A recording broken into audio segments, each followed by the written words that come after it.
Europa aprendió a temblar ante el sonido de 5.000 picas golpeando rítmicamente el suelo. No era un ejército, era un organismo vivo de hierro y pólvora.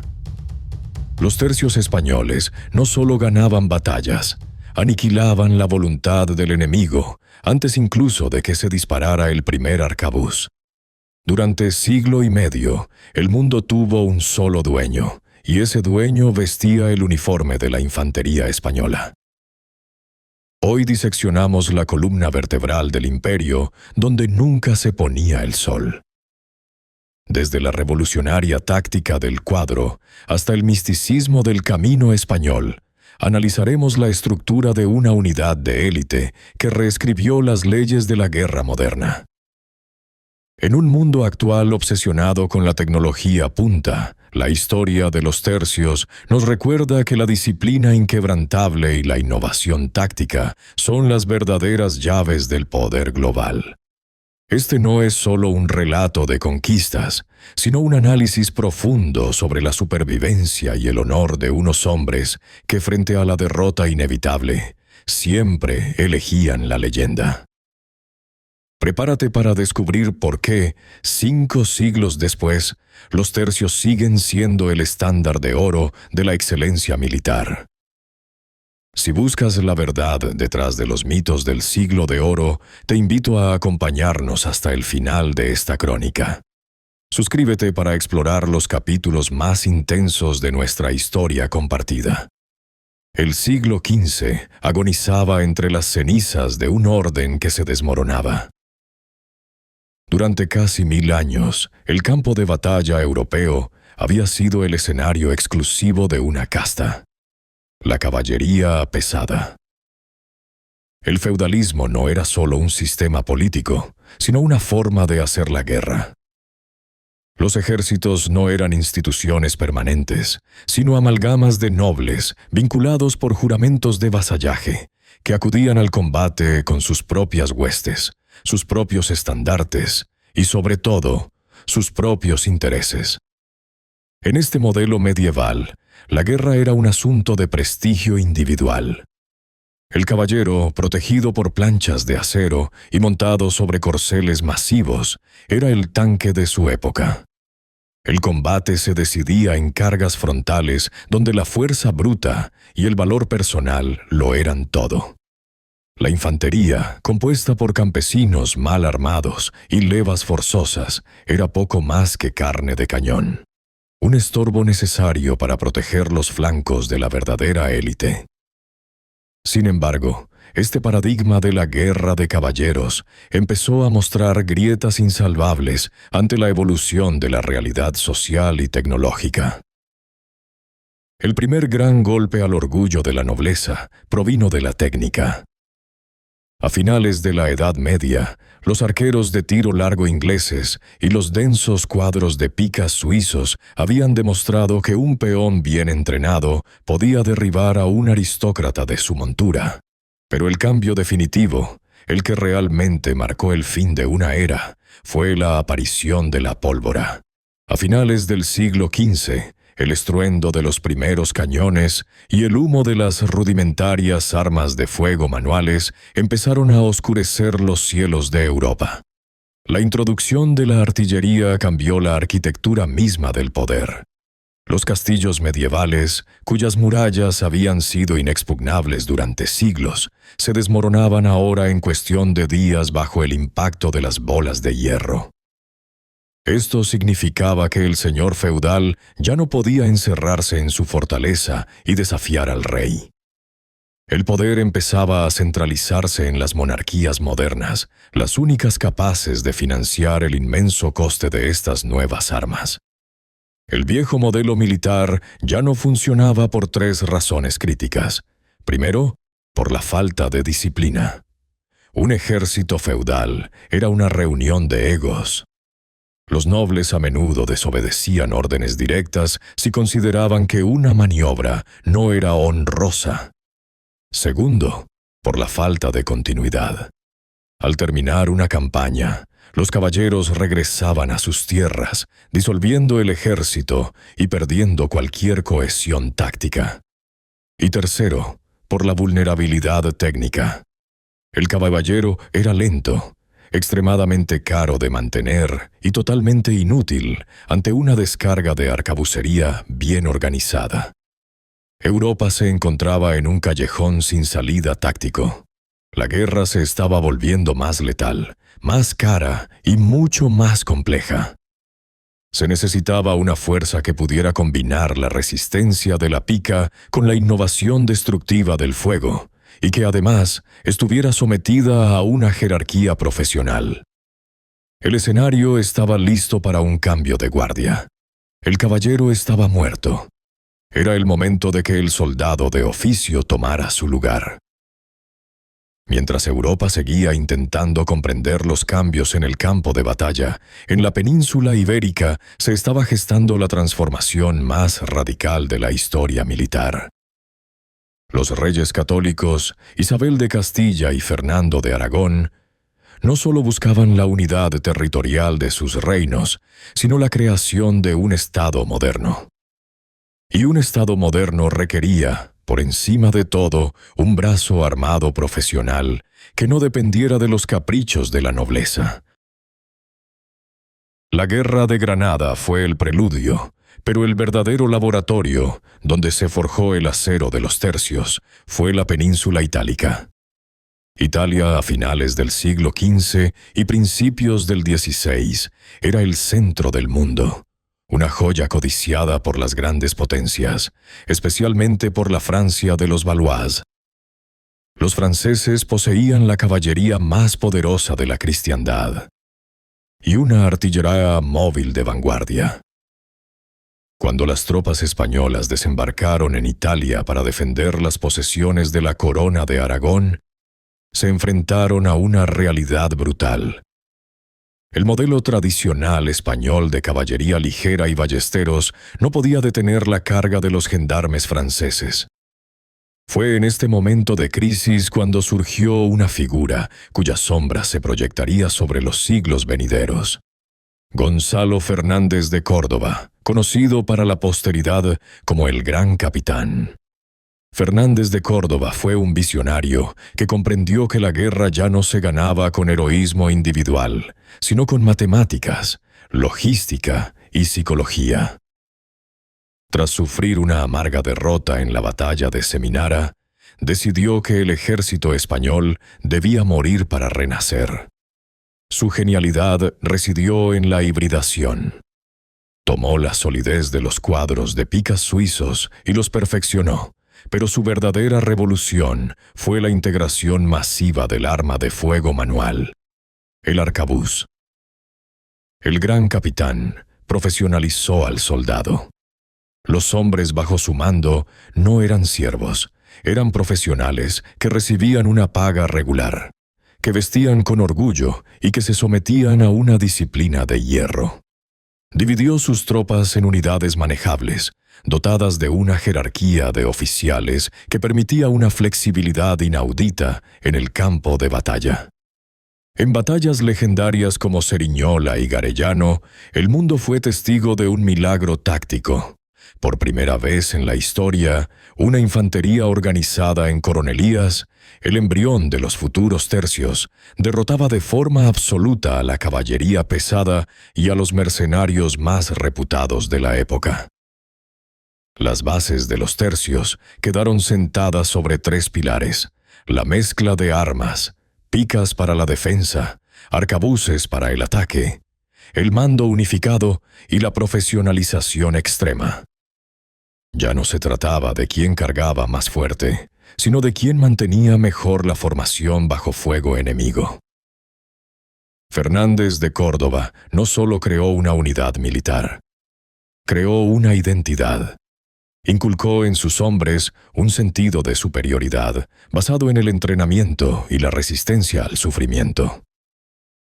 Para cuando Carlos I heredó el trono, ya existía una estructura de combate probada, una élite de veteranos que sabían que el orden y el silencio en la fila eran más mortíferos que cualquier grito de guerra. El experimento italiano había terminado con éxito. La revolución militar española había nacido, y con ella, el instrumento que mantendría la hegemonía de un imperio durante los siguientes 150 años. Los tercios estaban listos para marchar. Antes de avanzar, recuerda que puedes disfrutar de narraciones completas como esta descargándolas desde el enlace disponible en el video, y así las podrás disfrutar en cualquier momento y sin molestas interrupciones por anuncios. Ahora bien, continuando. Para el observador moderno, la palabra tercio evoca una unidad militar. Pero en el siglo XVI, el término representaba algo mucho más trascendental. Era la cúspide de la ingeniería social y bélica del Renacimiento. No eran simplemente regimientos. Eran pequeñas ciudades itinerantes, estados soberanos en miniatura, que portaban consigo la ley, la religión y el honor de la corona española por los rincones más inhóspitos del planeta. Pero para entender su invencibilidad, debemos desmantelar su estructura y comprender el reloj de precisión que latía bajo sus corazas. El enigma del nombre, ¿por qué tercios? El origen del término ha sido objeto de debate historiográfico durante siglos. La teoría más aceptada y la que mejor define su naturaleza es la de la división tripartita. En su génesis, estas unidades se estructuraron para cubrir tres frentes geográficos fundamentales para la hegemonía de la Casa de Austria: Italia, Sicilia y Nápoles. Sin embargo, la razón técnica es aún más fascinante. El nombre tercio hace referencia a la distribución de sus armas especializadas. En teoría, la unidad se dividía en tres partes proporcionales: una de piqueros, otra de arcabuceros y una tercera de rodeleros, soldados con espada y escudo. Aunque con el tiempo los rodeleros desaparecieron debido a su ineficacia contra las armas de fuego, el nombre persistió, simbolizando la trinidad táctica que permitía a la unidad ser autosuficiente. A diferencia de las levas temporales de otros reinos, un tercio era una unidad permanente. No se disolvía al final de una campaña.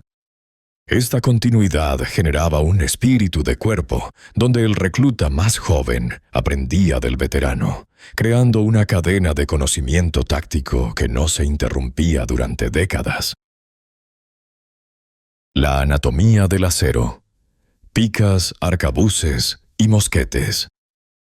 La verdadera genialidad de los tercios residía en su composición interna, una simbiosis perfecta entre la fuerza bruta de la era medieval y la tecnología química de la era moderna.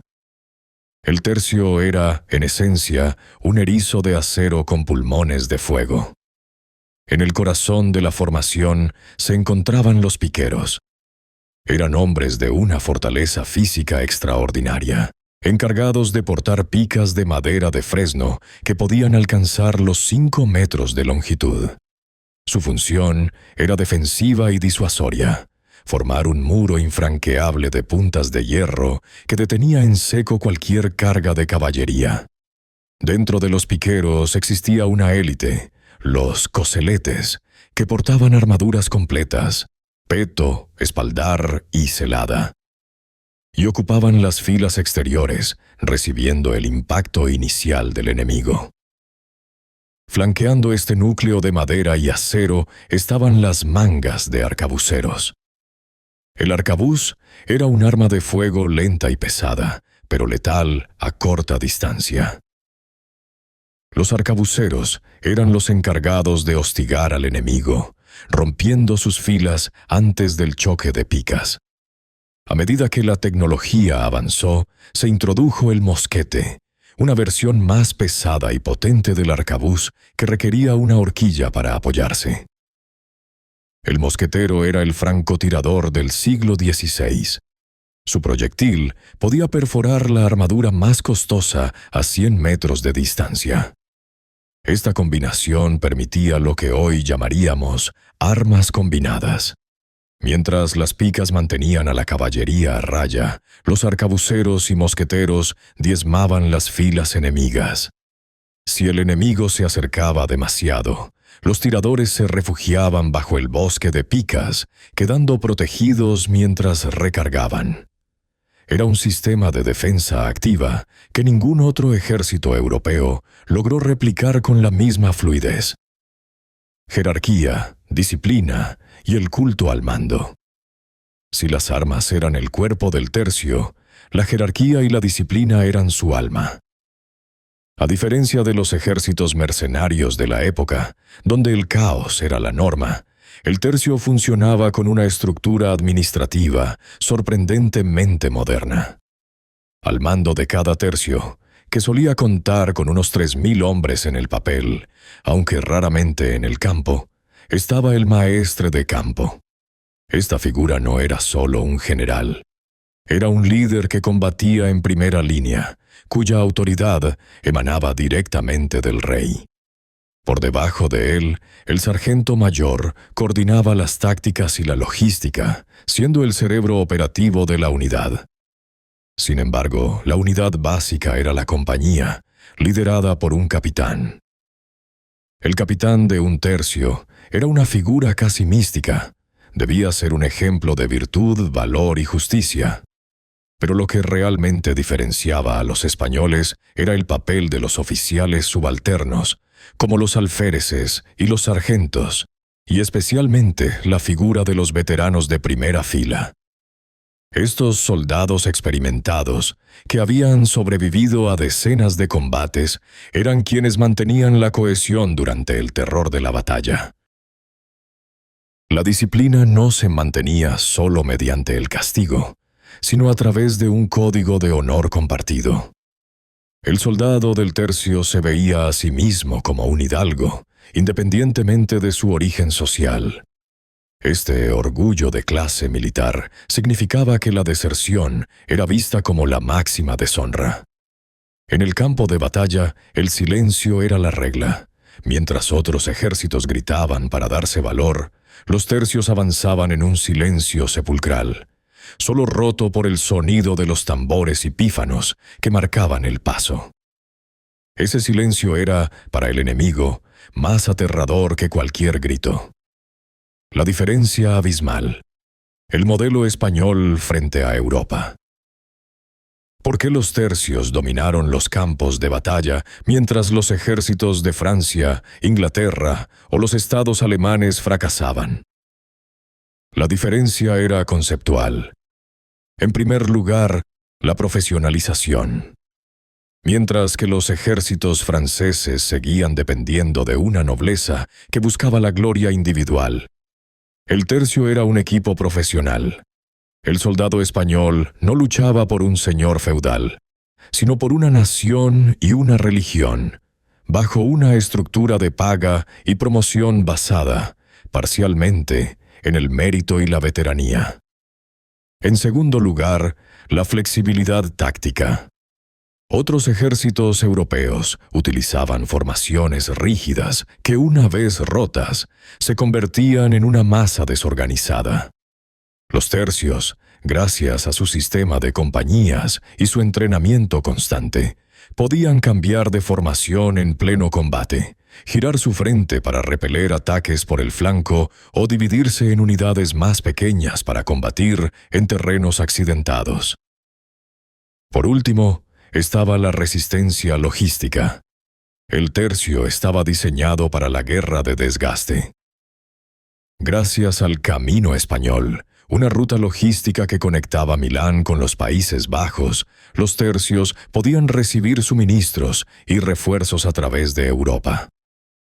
Eran capaces de marchar miles de kilómetros y entrar en combate inmediatamente después, una hazaña de resistencia que ningún otro ejército de la época podía igualar. En resumen, los tercios no eran solo soldados, eran el primer ejército moderno. Una fuerza donde la tecnología, la táctica y un código de honor inquebrantable se fusionaron para crear una leyenda de invencibilidad que duraría más de un siglo. Eran el muro contra el que se estrellaron todos los imperios de la época, y su estructura fue la base sobre la que se construyeron los ejércitos nacionales, que hoy conocemos. Para comprender la hegemonía de los tercios, no basta con analizar sus picas o sus estrategias. Es imperativo descender al barro y entender al hombre que sostenía el arma. El soldado de los tercios era un fenómeno social único en la Europa del siglo de oro. No era un recluta forzado ni un mercenario sin patria. Era, en su propia mente, un hidalgo de fortuna, un hombre que había decidido que su vida valía tanto como la gloria que pudiera conquistar con su acero. Su origen y reclutamiento. El crisol de la vanguardia, contrario a la creencia popular, los tercios no eran exclusivamente de Castilla. Aunque el núcleo duro y la oficialidad solían ser españoles, procedentes de Extremadura, Andalucía, las Castillas o el Reino de Aragón. Estas unidades eran una fuerza multinacional bajo la corona de los Habsburgo. Había tercios italianos, valones, borgoñones e incluso alemanes. Sin embargo, el tercio español gozaba de un estatus de élite, siendo siempre el encargado de los puestos de mayor peligro y de las vanguardias en el ataque. El reclutamiento era voluntario. Un capitán recibía una conducta, una licencia real, y plantaba su pica en una plaza pública, desplegando su bandera al son de tambores. Aquellos que se alistaban lo hacían movidos por una mezcla explosiva de hambre, fe y, sobre todo, la posibilidad de ascenso social. En una España donde la estructura de clases era rígida, el ejército era el único ascensor social real. Un campesino podía llegar a ser capitán o caballero si demostraba suficiente valor. ¿Cuál era el sustento y sacrificio del soldado? La vida del soldado era de una dureza extrema. El sueldo, aunque teóricamente superior al de otros ejércitos, llegaba a menudo con meses o incluso años de retraso, lo que provocaba los famosos motines de Flandes. El soldado debía costearse su propio equipo y alimento, lo que convertía el botín de guerra en una necesidad de supervivencia. Tras la toma de una ciudad, el saqueo era una válvula de escape brutal, pero reglada por las leyes de la guerra de la época. El sacrificio no era solo físico. El soldado de los tercios pasaba décadas lejos de su hogar, recorriendo el camino español, a pie desde Italia hasta el norte de Europa, cruzando los Alpes y el Rin, cargando con un equipo de más de 30 kilos bajo la lluvia, el sol o la nieve. La esperanza de vida era mínima, pero el orgullo de pertenecer a la unidad más temida del mundo los mantenía en pie. Su código de hierro, honor, fe y fama. Lo que realmente hacía invencible al soldado español era su mentalidad. El concepto de honor no era una palabra vacía, era su posesión más sagrada. Un soldado prefería morir antes que mostrar cobardía, pues la deshonra recaía sobre todo su linaje. A esto se sumaba una fe religiosa profunda y combativa.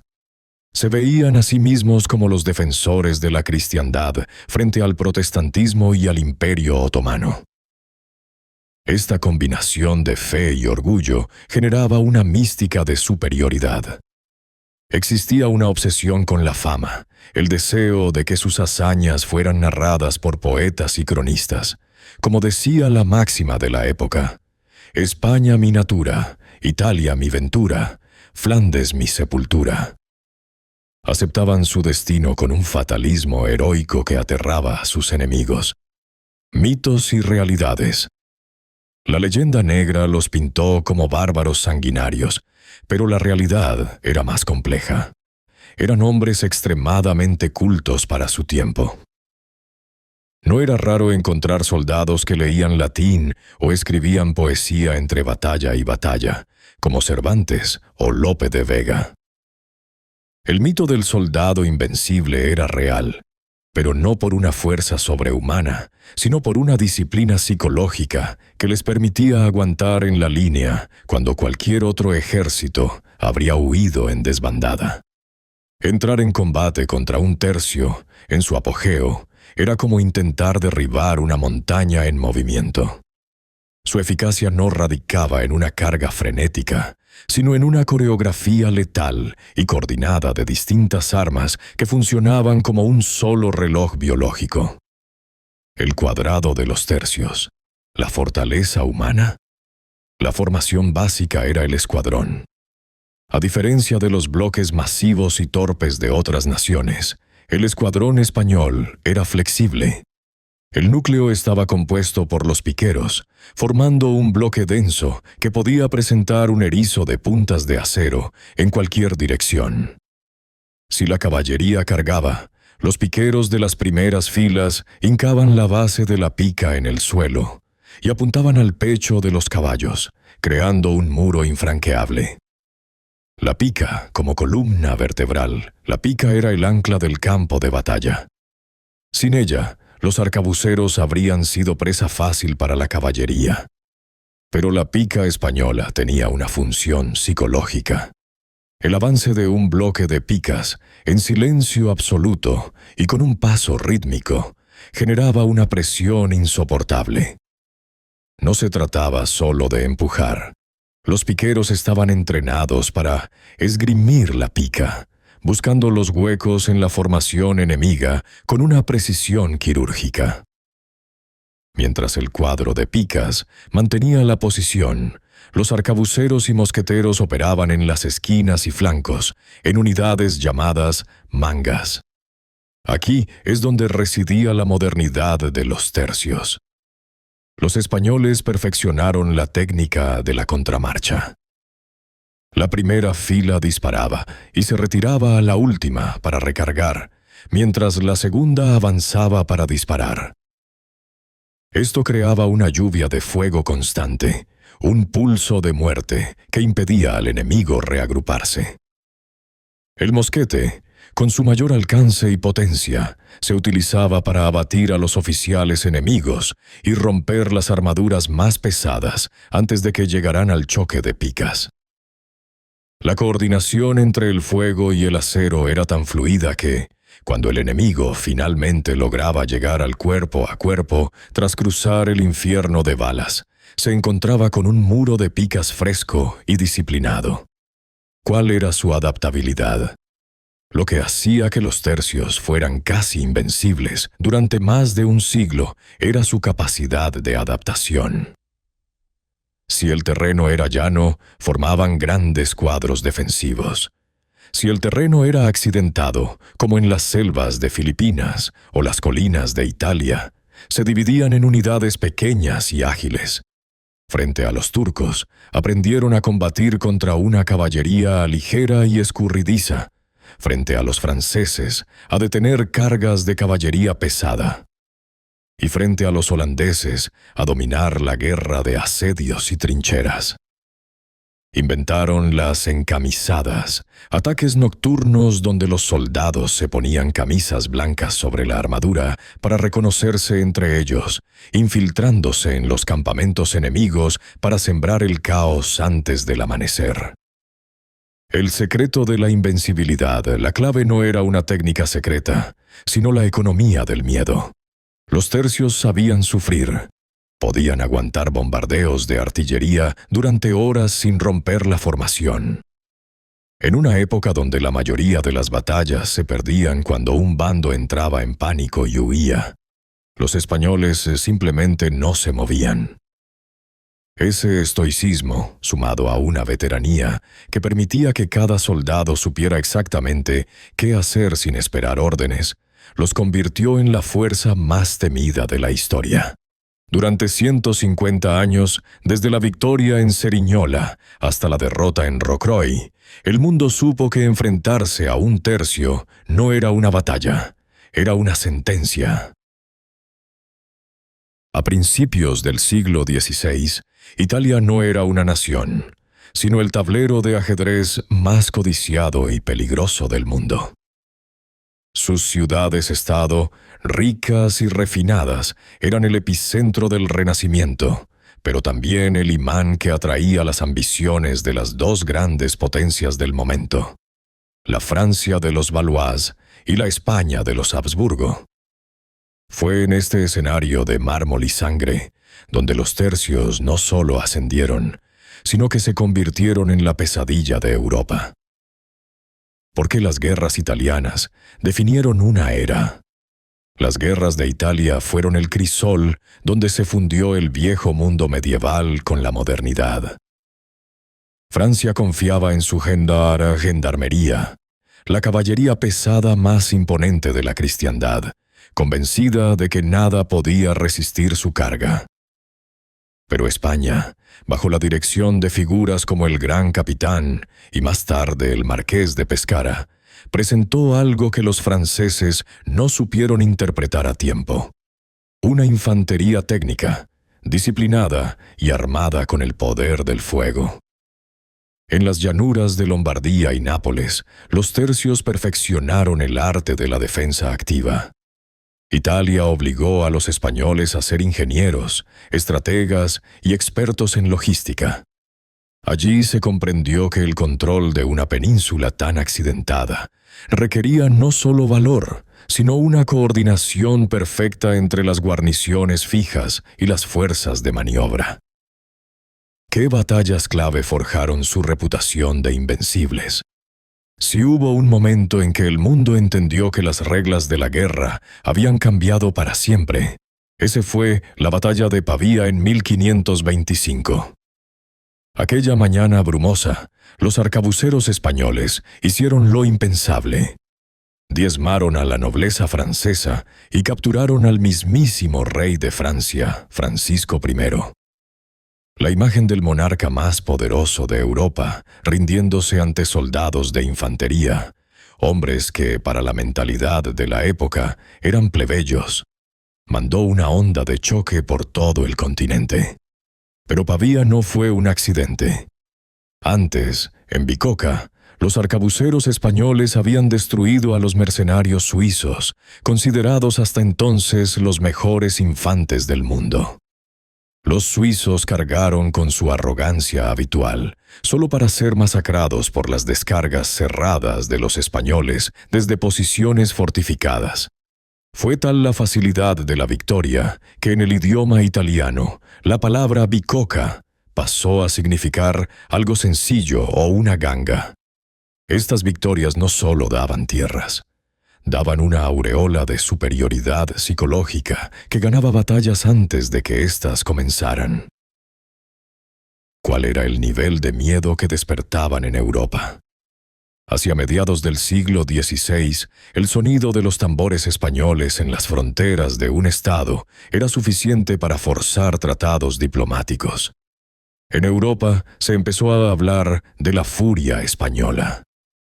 No se trataba solo de su capacidad destructiva, sino de su resistencia antinatural. Los cronistas de la época describían con asombro cómo los tercios podían marchar días enteros con el agua a la cintura o aguantar asedios imposibles sin rendirse. Este miedo se alimentaba de la percepción de que el soldado español no era un mercenario que huía cuando las cosas se ponían difíciles. Al contrario, cuanto más desesperada era la situación, más se cerraban las filas del tercio. Se decía que los españoles eran hormigas de hierro, lentos pero imparables y capaces de devorar cualquier obstáculo, por grande que fuera. ¿Qué significó el prestigio militar para la hegemonía de España?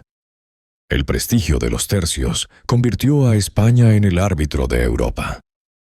Durante décadas, ninguna potencia se atrevió a desafiar frontalmente a los cuadros españoles en campo abierto.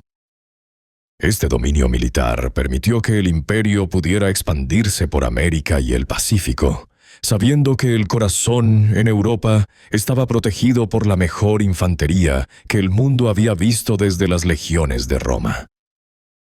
Ser un soldado de los tercios en Italia era pertenecer a una casta superior.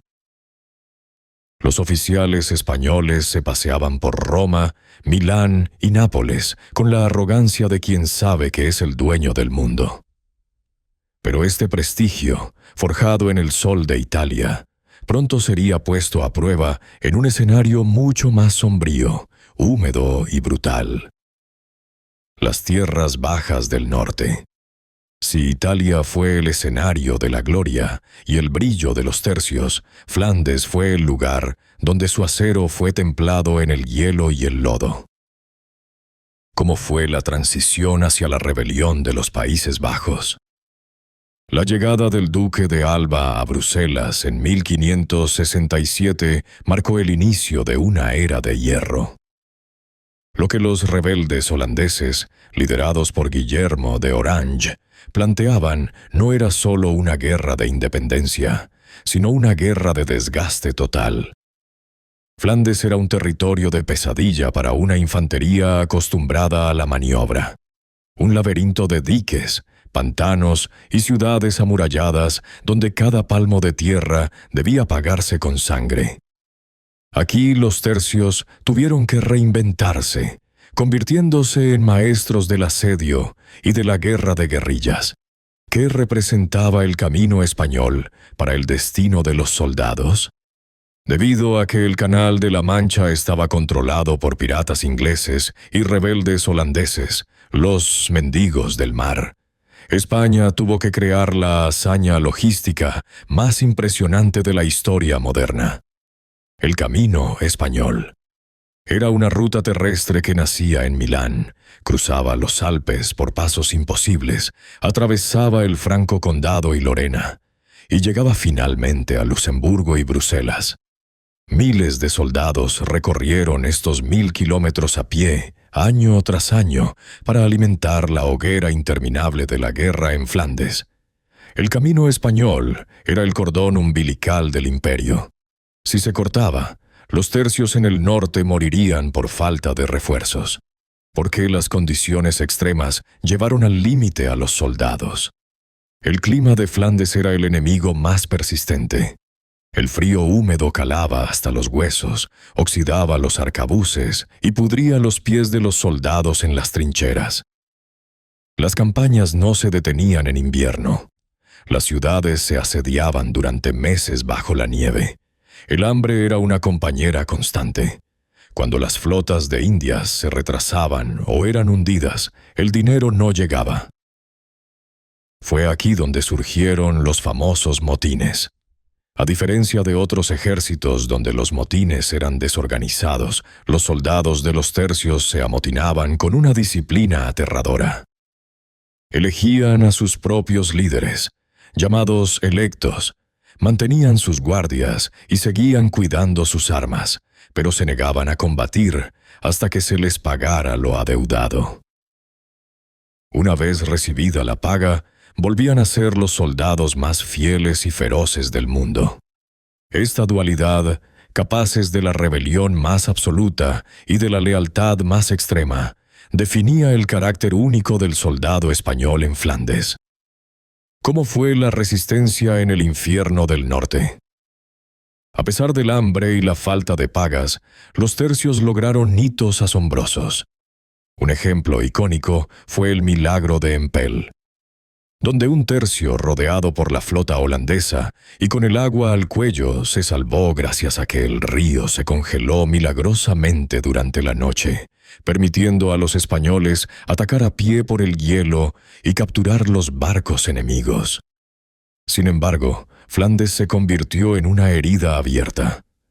Fue su prueba más dura, porque el enemigo no era solo un ejército, sino una población entera y una geografía hostil. Allí, los tercios aprendieron que el honor no solo consistía en ganar batallas bajo el sol, sino en morir de hambre en una trinchera embarrada sin soltar la pica. Flandes desgastó el mito de la invencibilidad no porque fueran derrotados en combate, sino porque la guerra misma se volvió infinita.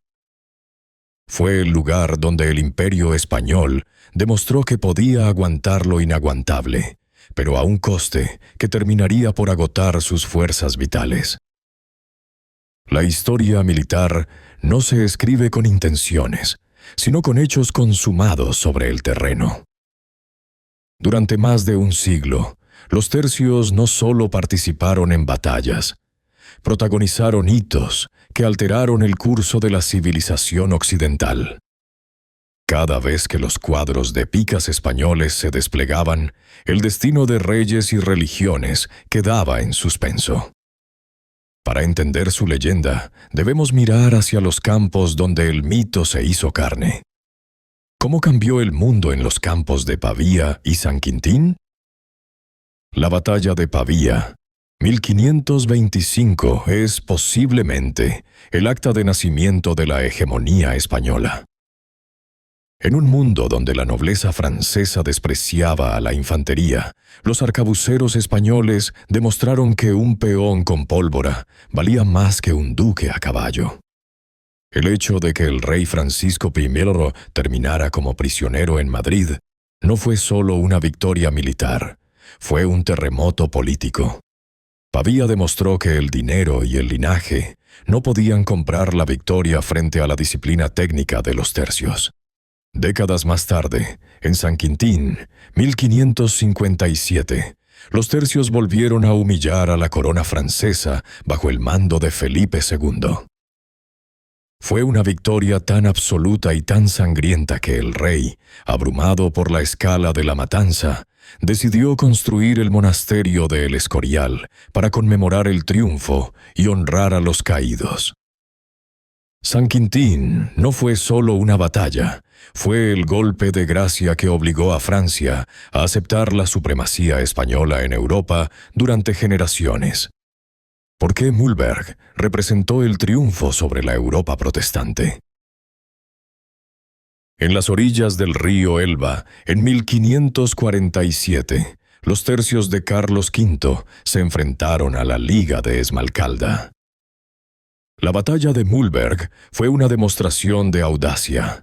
Los soldados españoles cruzaron el río con el agua al pecho y las espadas entre los dientes, sorprendiendo a las tropas protestantes. La imagen de Carlos V, inmortalizada por Tiziano, es el símbolo de este momento.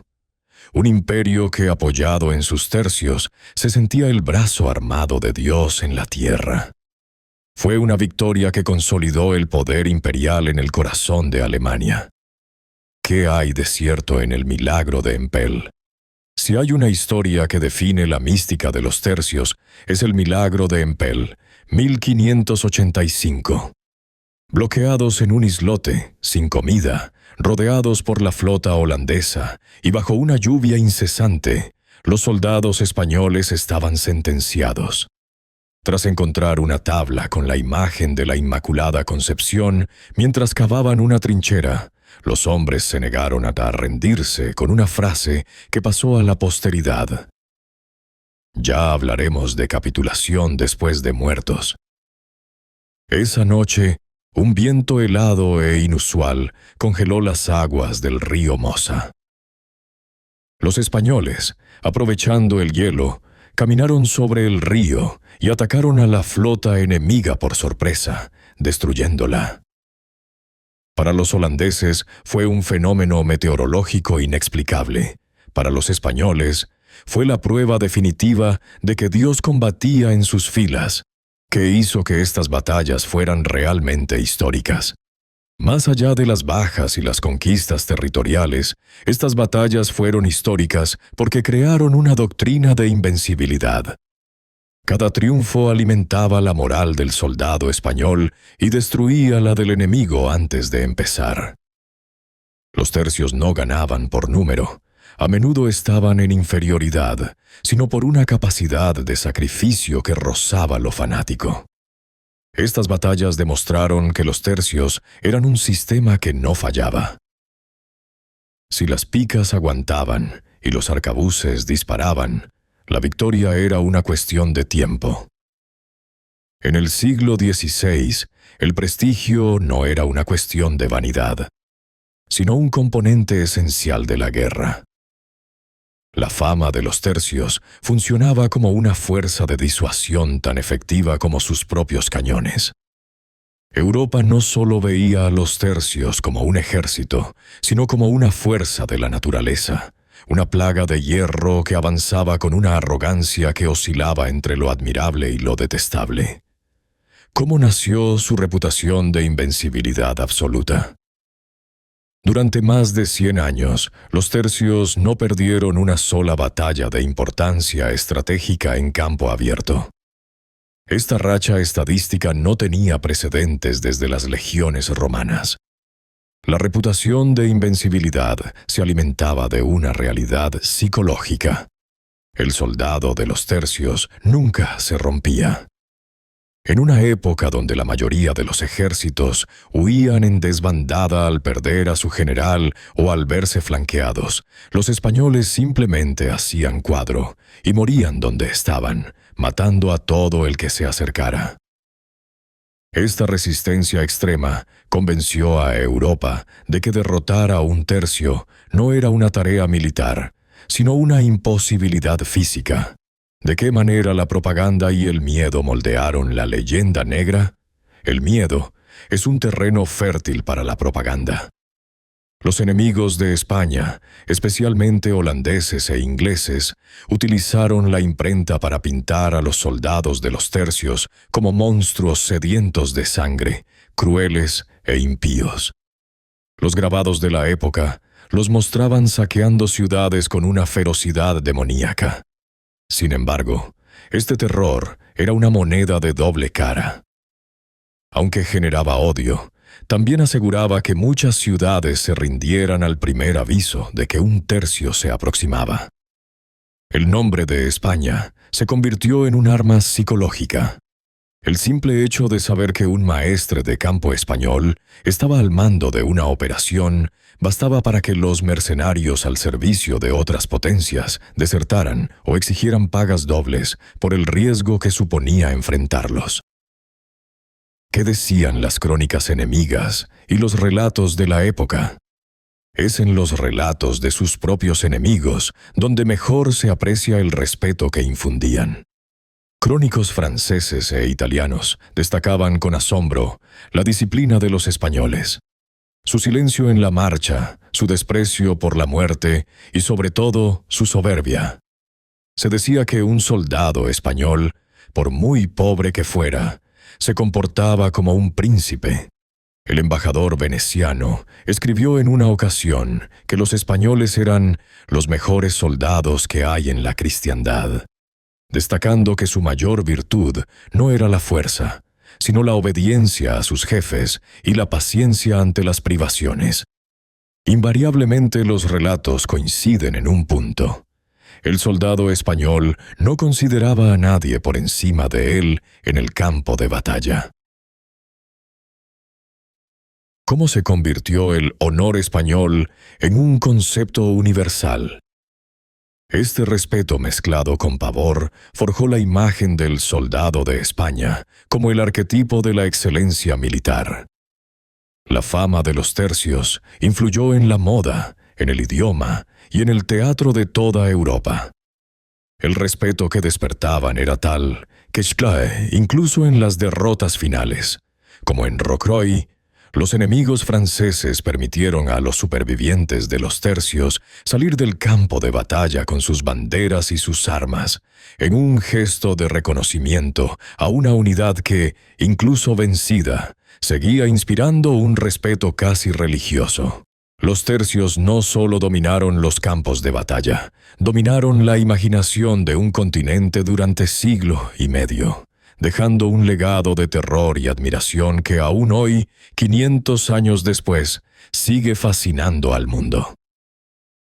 Hacia el primer tercio del siglo XVII, el Imperio español presentaba una paradoja que desafiaba las leyes de la lógica política y económica. En los campos de batalla, los tercios seguían siendo la fuerza más letal del planeta. Sin embargo, los cimientos del Estado que los enviaba a combatir se estaban resquebrajando. La maquinaria bélica más perfecta de la historia moderna estaba empezando a devorar a su propio creador. El declive no fue un evento súbito, sino una erosión lenta y dolorosa, donde el brillo de las picas ocultaba la sombra de una bancarrota inminente. ¿De qué manera la guerra constante en múltiples frentes desangró a la corona? El mayor enemigo de los tercios no fue un general extranjero, sino la geografía y la ambición desmedida de una monarquía que se sentía obligada a estar en todas partes. España no luchaba en una sola guerra, luchaba en un conflicto global permanente. Los soldados debían defender simultáneamente las costas de América frente a los piratas, las plazas de Italia frente a las intrigas francesas, los desiertos del norte de África frente al Imperio Otomano y, sobre todo, el atolladero de Flandes. Esta dispersión de recursos fue fatal. El sistema de los tercios dependía de la veteranía, pero cuando las bajas se producían en 4 frentes a la vez, no había tiempo físico para entrenar a los nuevos reclutas con el rigor de antaño. La corona empezó a quemar a sus mejores hombres en conflictos menores o en guarniciones olvidadas. El esfuerzo logístico de mover tropas desde Nápoles hasta Amberes o desde Madrid hasta las Filipinas generó una tensión que terminó por quebrar la columna vertebral del imperio. España se había convertido en un gigante que intentaba tapar demasiadas grietas con muy pocas manos. ¿Cómo afectó la crisis económica de la monarquía hispánica al rendimiento militar? A pesar de la llegada masiva de plata desde las Indias, la Hacienda Real Española estaba en un estado de colapso crónico. La riqueza que llegaba de América no se invertía en industria o comercio, sino que fluía directamente hacia los bolsillos de los banqueros alemanes y genoveses para pagar las deudas de guerras anteriores. España era, en esencia, un conducto por el que pasaba el oro para financiar la defensa de la fe católica en toda Europa. Las sucesivas suspensiones de pagos, las bancarrotas de Felipe II, Felipe III y Felipe IV tuvieron un impacto directo en el campo de batalla. Un tercio no solo necesitaba hombres, necesitaba una infraestructura masiva de pan, pólvora, plomo y caballos. Cuando el crédito de la corona se agotaba, las cadenas de suministros se cortaban. Los soldados, que ya vivían en condiciones precarias, empezaron a combatir con armas desgastadas y ropas que eran poco más que harapos, sosteniéndose únicamente por un orgullo que la economía ya no podía respaldar. ¿Por qué los retrasos en la paga y los motines se convirtieron en una rutina peligrosa? El honor de los tercios tenía un límite, y ese límite era el hambre. Los retrasos en la paga dejaron de ser una excepción para convertirse en la norma, llegando a acumularse deudas de años con los soldados veteranos. Esto dio lugar a un fenómeno único: el motín organizado. A diferencia de los ejércitos mercenarios, que desertaban o cambiaban de bando al no cobrar, los soldados de los tercios se amotinaban, con orden. En Flandes, ciudades enteras fueron tomadas por soldados españoles amotinados que, tras elegir a un líder, el electo, mantenían una administración perfecta y una disciplina militar impecable, pero se negaban a realizar cualquier operación ofensiva hasta que el último maravedí fuera pagado. Estos motines eran desastrosos para la estrategia imperial. A menudo, una victoria brillante que podría haber terminado una guerra se veía truncada porque el ejército, tras ganar la batalla, se negaba a perseguir al enemigo hasta cobrarlo adeudado. El motín se convirtió en una institución que erosionó la autoridad del maestre de campo y dio a los enemigos de España el tiempo necesario para recuperarse y rearmarse. ¿Cómo pudo un ejército brillante sobrevivir bajo el peso de un imperio agotado? Lo más asombroso de este periodo no es que España empezara a perder, sino que siguiera ganando tanto tiempo a pesar del desastre administrativo. Los tercios del siglo XVII, los que lucharon en la Guerra de los 30 años, eran hombres endurecidos por una precariedad que habría destruido a cualquier otro ejército. Se mantenían por una inercia de prestigio y por una estructura de mandos que seguía siendo superior a la de sus rivales. Los oficiales, muchos de ellos hidalgos que habían empeñado hasta su último patrimonio para sostener a sus compañías, ejercían un liderazgo paternalista y feroz.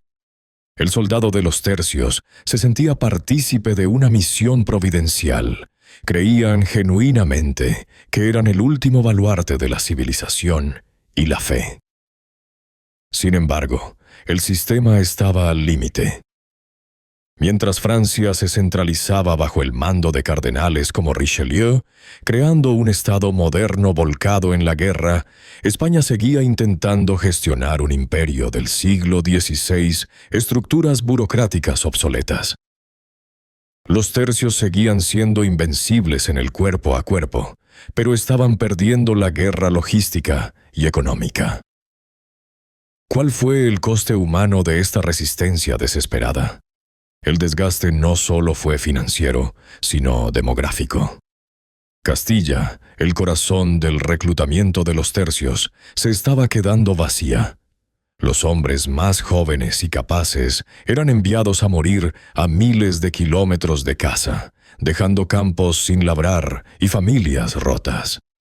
La sangría de Flandes se convirtió en un proverbio que definía la tristeza de una nación que veía cómo sus mejores hijos desaparecían en una guerra que nunca parecía terminar. Al final de este capítulo de la historia, el tercio ya no era la máquina expansiva y optimista del gran capitán o de Carlos V.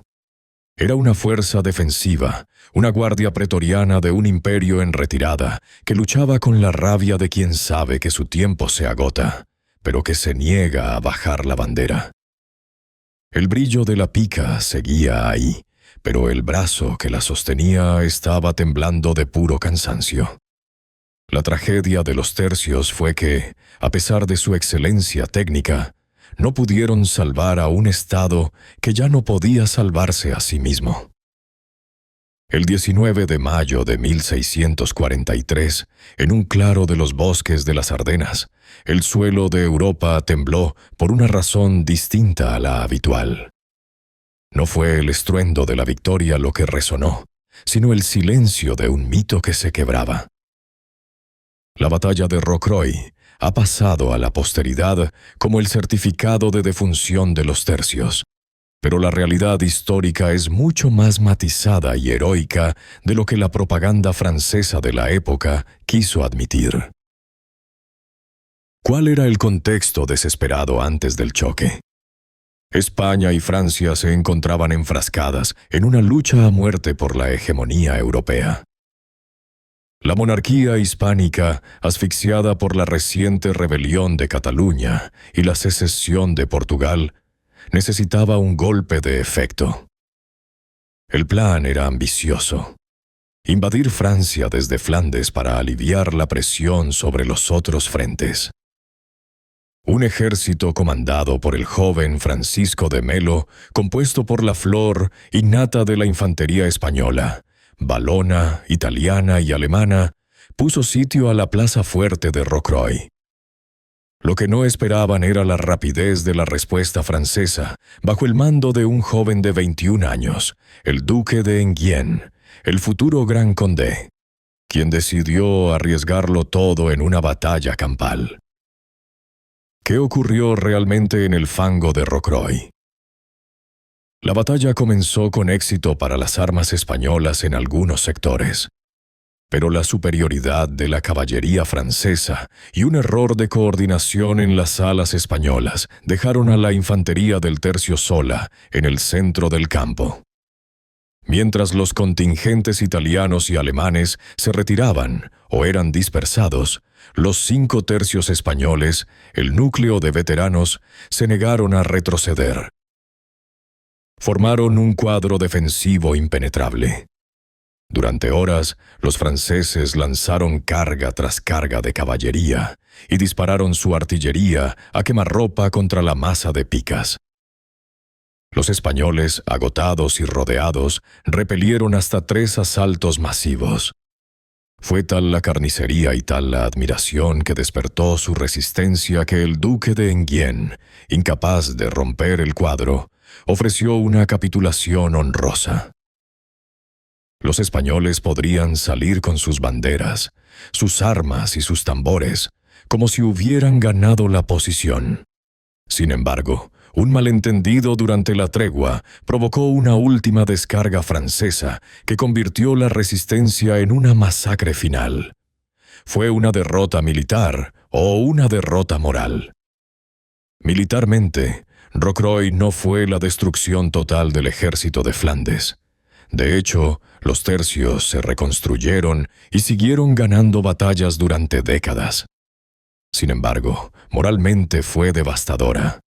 Por primera vez en un siglo y medio, una infantería europea había derrotado a los españoles en un choque frontal de grandes dimensiones. El aura de invencibilidad, ese escudo psicológico que ganaba batallas antes de empezarlas, se hizo añicos. La noticia voló por las cortes de Europa. Los españoles podían ser vencidos. Rocroi fue el momento en que Francia arrebató a España el título de dueña del campo de batalla. ¿Por qué se volvió un símbolo histórico tan potente? Rocroi es el símbolo del ocaso porque representa la caída del viejo estilo. Fue el último gran duelo de picas antes de que el fuego de los fusiles y la movilidad de la artillería moderna dictaran las reglas.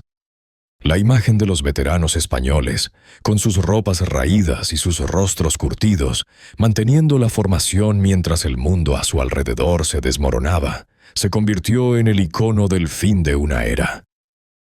Fue el sacrificio final de una casta de soldados que prefirieron la aniquilación antes que la deshonra de la espalda. El fin de los tercios no llegó con una derrota final apocalíptica, sino con una lenta e inevitable metamorfosis. El mundo que los había visto nacer, el de los caballeros, la fe inquebrantable y la pica, estaba dando paso a la era de la razón, la burocracia estatal y la tecnología del fusil.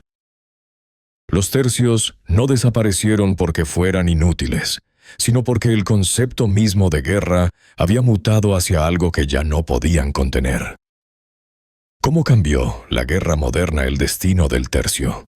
A finales del siglo XVII, 2 innovaciones técnicas condenaron a la pica al museo de la historia, la bayoneta y el fusil de chispa.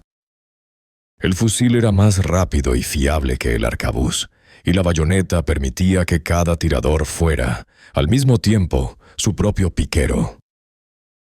La distinción entre mangas de fuego y núcleos de picas dejó de tener sentido. Los ejércitos europeos empezaron a adoptar formaciones lineales, más delgadas y extensas, para maximizar la potencia de fuego. El cuadro de los tercios, diseñado para resistir cargas de caballería y choques de infantería masivos, se convirtió en un blanco demasiado fácil para la nueva artillería de campaña. ¿De qué manera los ejércitos nacionales desplazaron al modelo español? El modelo del soldado hidalgo, que servía por honor y prestigio, fue desplazado por el modelo del soldado ciudadano, o el profesional del Estado. Las potencias europeas, lideradas por la Francia de Luis XIV, crearon ejércitos masivos y centralizados, uniformados y dependientes de una burocracia logística estatal mucho más eficiente. El tercio, con su estructura semiautónoma y sus capitanes que eran casi dueños de sus compañías, se sentía como un anacronismo frente a los nuevos regimientos, donde la estandarización era la norma y la individualidad del soldado quedaba diluida en la masa. ¿Qué impacto tuvieron las reformas borbónicas? El golpe definitivo llegó con el cambio de dinastía en España. Tras la Guerra de Sucesión, los Borbones trajeron consigo el modelo francés.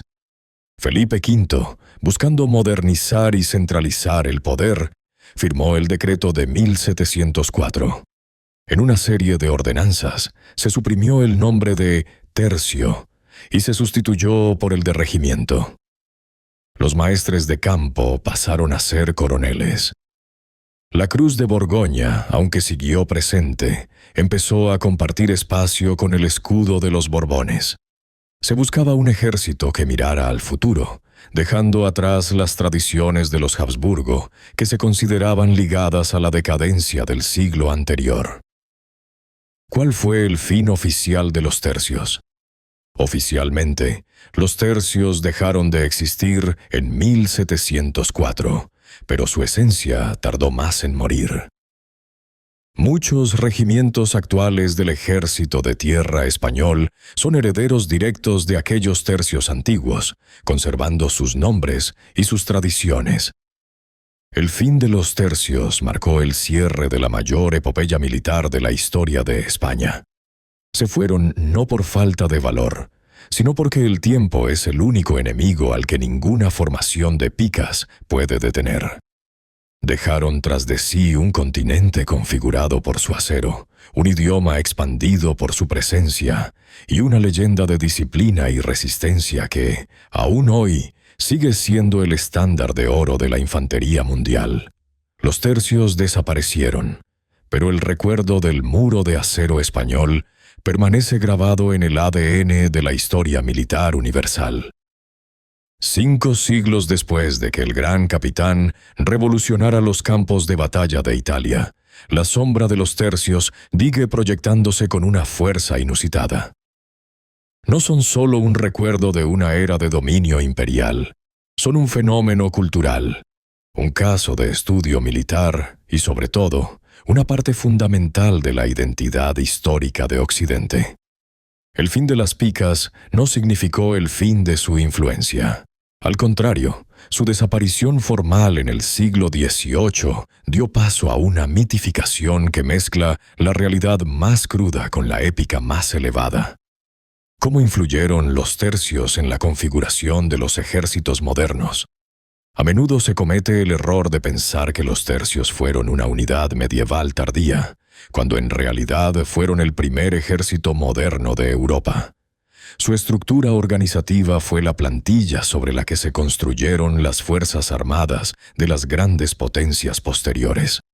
La división en unidades administrativas permanentes, la jerarquía de oficiales y suboficiales y la integración logística fueron conceptos que los tercios perfeccionaron mucho antes de que se convirtieran en el estándar global.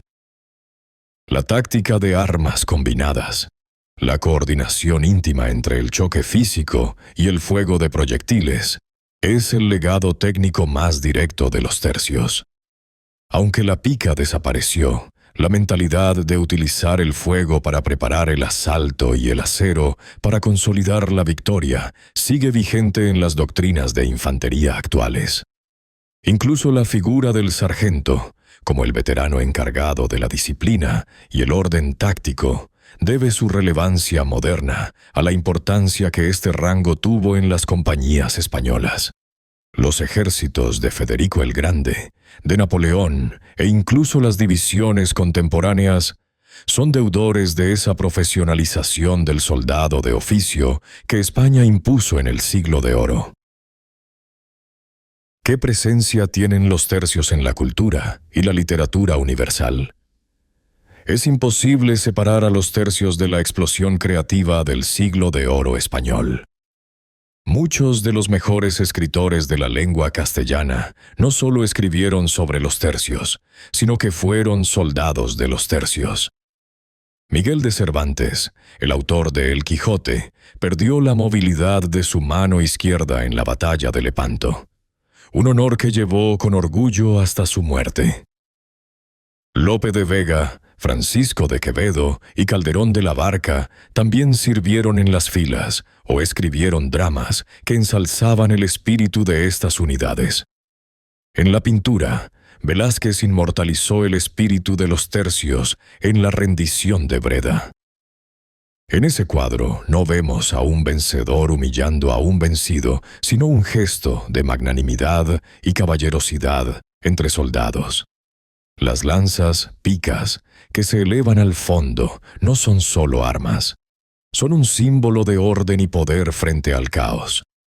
En la actualidad, esta fascinación continúa con novelas como la saga de El Capitán a la Triste, de Arturo Pérez Reverte, que ha devuelto al gran público la imagen del soldado de los tercios. Un hombre cínico, cansado, pero con un código de honor que no se dobla ante el oro ni ante el miedo. ¿Qué parte de su leyenda es mito y qué parte es realidad histórica? Como toda gran unidad militar, los tercios están rodeados de mitos que conviene analizar con rigor. La leyenda negra los dibujó como fanáticos religiosos sedientos de sangre, autores de atrocidades sin sentido. Si bien es cierto que el saco de Roma o el saqueo de Amberes fueron eventos brutales, la realidad histórica nos dice que los soldados de los tercios no eran más crueles que sus contemporáneos franceses, alemanes o suecos. La diferencia es que ellos ganaban casi siempre, y el vencedor suele ser el blanco de la propaganda del vencido. Por otro lado, existe un mito de invencibilidad, que a veces olvida las penurias y las derrotas menores.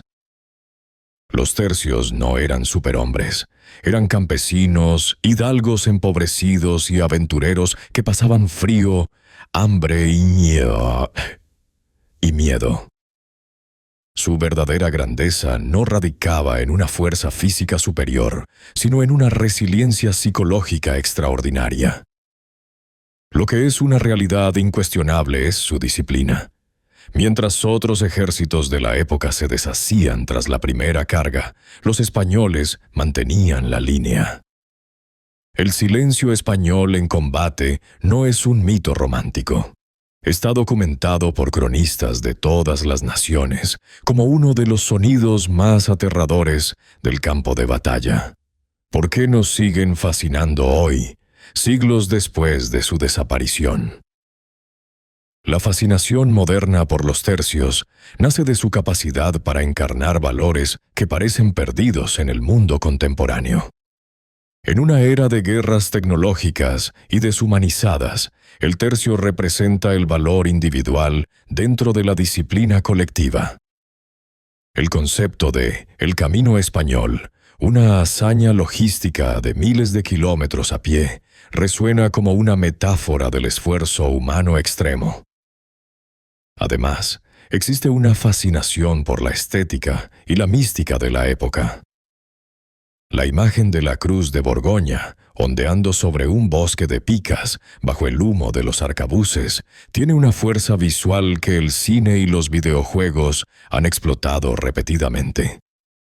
Pero más profundamente, los tercios nos fascinan porque representan el auge y la resistencia de un imperio global en su punto más alto de tensión.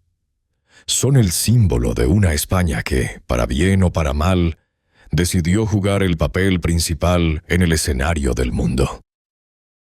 ¿Cuál es el mensaje final de su historia? El legado de los tercios es un recordatorio de que el curso de la historia lo deciden hombres que creen en algo más grande que ellos mismos. Ya fuera por la fe, por el honor o por la simple lealtad a sus compañeros de fila, esos soldados forjaron un mundo nuevo.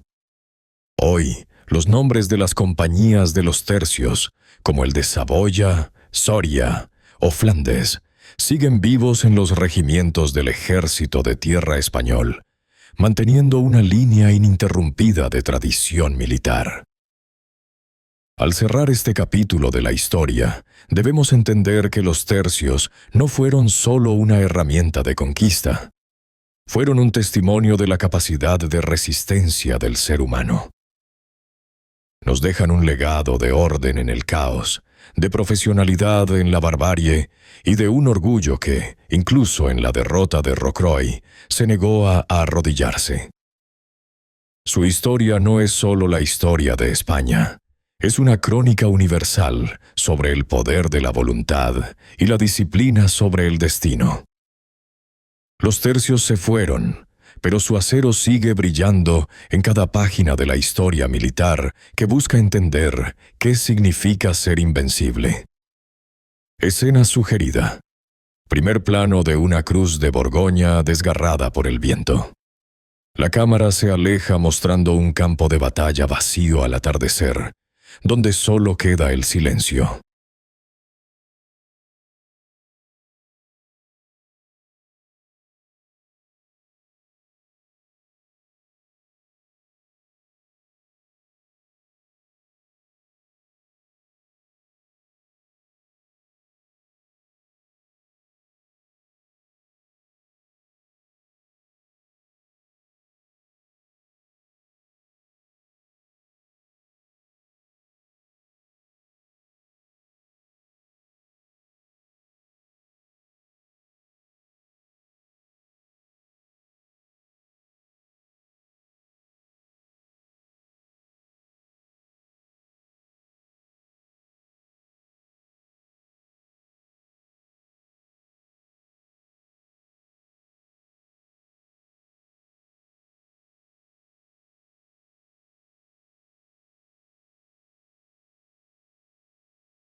Su historia es un recordatorio de que nada es permanente.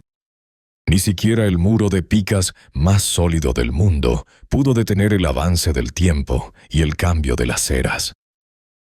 Los tercios nos enseñan que la verdadera grandeza de un ejército no está en sus armas, sino en la mística que une a sus hombres. Pero también que esa mística necesita ser alimentada por algo más que sangre y pólvora para perdurar. ¿Fueron los tercios una máquina de guerra perfecta? ¿O el último eco de un mundo que desaparecía? Esta es la pregunta que queda flotando sobre los cementerios olvidados de Flandes. Si los vemos como una máquina perfecta, admiramos su técnica, su táctica y su invencibilidad táctica. Pero si los vemos como el último eco de un mundo, comprendemos que fueron los defensores de un ideal de caballería y de fe que ya no tenía cabida en la Europa racionalista y mercantil que estaban haciendo. Quizás fueron ambas cosas, el punto más alto de una forma de entender la vida y el sacrificio, y simultáneamente el canto del cisne de una España que se resistía a dejar de ser el centro del universo. La historia de los tercios es nuestra historia, un relato de luz y sombra que merece ser recordado con rigor y respeto.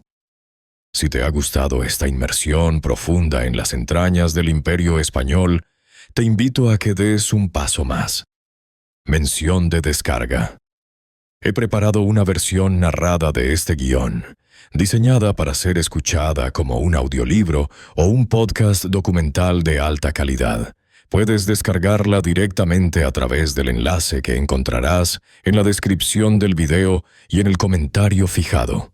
De esta manera, podrás disfrutar de este contenido en cualquier lugar, con la mejor calidad de audio y, lo más importante, sin molestos anuncios ni interrupciones, apoyando directamente la creación de más documentales históricos como este.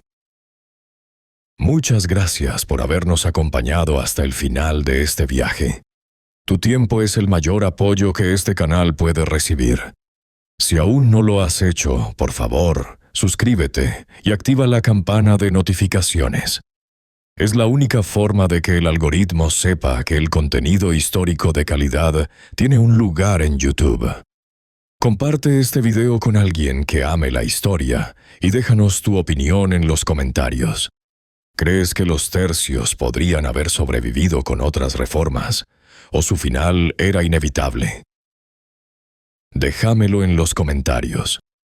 Gracias por ver, gracias por estar ahí, y nos vemos en el próximo capítulo de nuestra historia. Hasta la próxima.